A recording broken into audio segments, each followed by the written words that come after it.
밥상 물가 폭등한다. 밥상 물가라는 게 우리 아침상을 받으면 거기에 올라오는 물가들을 말하는 거잖아요. 예, 뭐 쌀도 있고 뭐 나물도 있고 또 고기도 있고 생선도 있고 이거 말하는 거거든요. 그런데 이 밥상 물가가 말입니다. 진짜 폭등할 조짐을 보이고 있습니다. 왜냐고요? 여러분 이거 한번 보세요. 그 단서가 여기에 있는데요. 4년새입니다. 4년새. 국내 배합 사료 상승률입니다. 배합 사료라는 것 여기에 방점이 있고요. 상승률이 43.64%라는 데 방점이 있습니다. 굉장히 빠른 속도로 올라간다는 이야기잖아요. 여러분 배합 사료는 어디에 쓸까요? 뭐 닭모이 주는데 그죠? 돼지 사료 주는데 예, 소밥 주는데 여기 사용되는 게 배합 사료예요.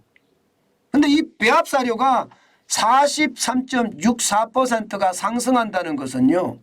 여러분 앞으로 예, 지금 물가들이 계속 올라간다는 뜻이 되는 겁니다. 추세선을 한번 보실래요? 여러분도 깜짝 놀라실 거예요. 지금 2020년 대비해 보세요. 2020년 킬로그램당 474.6원이었습니다. 그런데 2023년 1월 기준으로 보면요. 681.7원이에요. 굉장히 많이 올라갔죠. 예. 그러니 이게 예, 43.64%가 올라간 거죠. 자, 그러면 여기에 배합 사료가 어떤 게 들어가는지 한번 볼까요? 아마 그것을 보면 여러분들도 아, 이게 밥상 물가에 영향을 줄 수밖에 없겠구나 이렇게 생각할 겁니다. 여러분 이거 한번 보세요.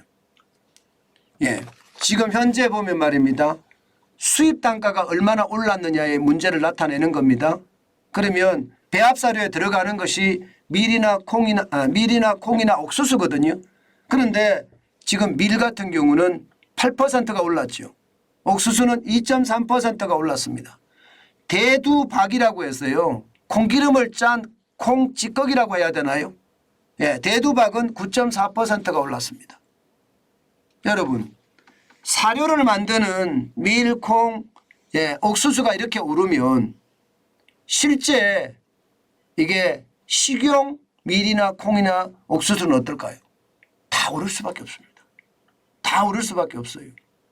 예, 그러니까 지금 올라가고 있는 게 이게 다가 아니라는 거죠. 더 올라갈 수 있다는 거죠. 더 올라갈 수 있다는 거죠. 지금 올라가고 있으니까 왜 더 올라가느냐?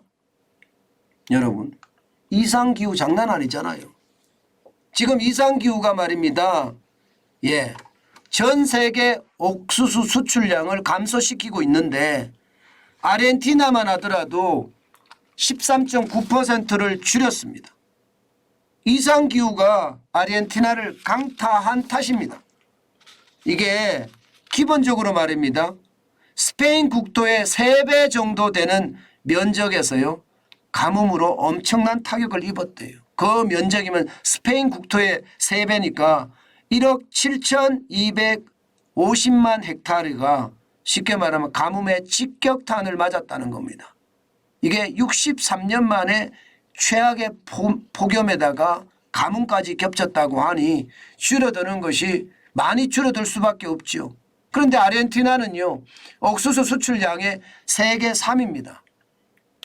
세계 3위인 국가에서 수출을 13.9% 줄여요? 그러면 어떻게 될까요? 당연히 옥수수 가격 올라가겠죠. 문제는 아르헨티나만 이런 게 아니에요. 미국도 마찬가지입니다. 여기도 기상재해 때문에 적어도 말입니다. 예, 수출량이 25.1%가 줄어들 거다 하는 게 지금 현재까지 예측이고요. 유럽은요. 러시아가 우크라이나를 침공하는 바람에 더 많이 떨어지고 있습니다. 여기는 46.1%가 줄어들 거다 하는 게 지금 현재까지 예측이고요.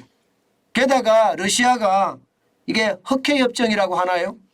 예, 흑해협정을 만약에 어겨서 흑해로 곡물 반출을 못해 이렇게 되는 순간 유럽연합의 이게 수출, 옥수수 수출은 더 떨어질 겁니다.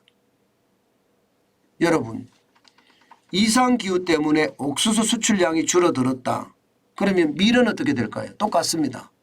콩은 어떻게 될까요? 똑같습니다. 결국 말입니다. 물가 자체는요. 앞으로 더 올라갈 수밖에 없는 게 현실인데 그 현실을 보면 참혹하다. 저는 그렇게 이야기할 수 있을 것 같아요. 이게 사료값이 올라가면 결국은 축산 농가가 원가 부담이 커지고요. 그러면 축산물을 올릴 수밖에 없고요. 결국 축산 제품의 가격 상승은 불을 보듯 뻔하다. 이렇게 되는 겁니다. 뭐 어디 것뿐입니까? 대한민국 같은 경우는 전부 수입하잖아요. 수입. 여기에 환율의 영향까지 또 있습니다. 환율이 좀채 내려갈 기미가 안 보입니다. 그런 상황을 감안해 보면 결국 우리 물가는 쉬 떨어지지 않는다. 그렇게 예측할 수 있습니다. 지금 우리 소비자 물가가 4월에 3.7%대를 찍었다고 해서 물가가 많이 떨어졌다 이렇게 이야기하시는 분들이 주변에 있는데요. 천만의 말씀이요. 이거는 수치는 수치일 뿐입니다. 실질적으로 우리가 볼 수 있는 것은요. 이 소비자 물가보다는 근원 소비자 물가를 보는 게 중요한데요. 안 떨어지고 있습니다. 근원 소비자 물가라는 게 우리가 계절적인 영향을 미치는 농산물, 수산물, 농산물 이런 거 빼고요. 수산물도 빼고요. 또 일시적인 영향을 미치는 거 있잖아요. 여기에는 유가가 있습니다. 유가 빼고요.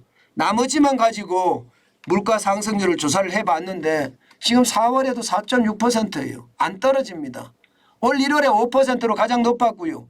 지금 안 떨어집니다. 작년 11월에 4.8%가 올 3월까지 4.8%를 유지하고 있고요. 4월에도 4.6%를 유지하고 있습니다. 결국 여러분 고물가 시대에 오래 간다고 제가 여러분들에게 말씀을 드렸는데 그게 현실입니다. 그게 현실이에요.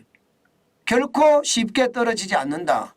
제가 여러분들하고 늘 이야기하면서 고물가에는 우리가 이제 대비하고 살아야 된다. 그 대비 방법이 뭐냐? 절약밖에 없다. 그 말씀을 참 많이 드렸는데 그게 현실입니다. 그게 현실입니다. 그래서 저는 여러분 이제는 고물가는 상시적으로 올 거라고 예상을 하고요.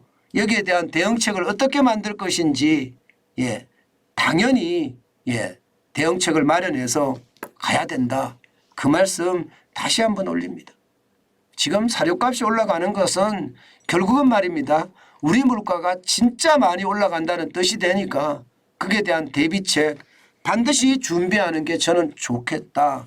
그 말씀 반드시 기억해야 된다고 말씀드리겠습니다.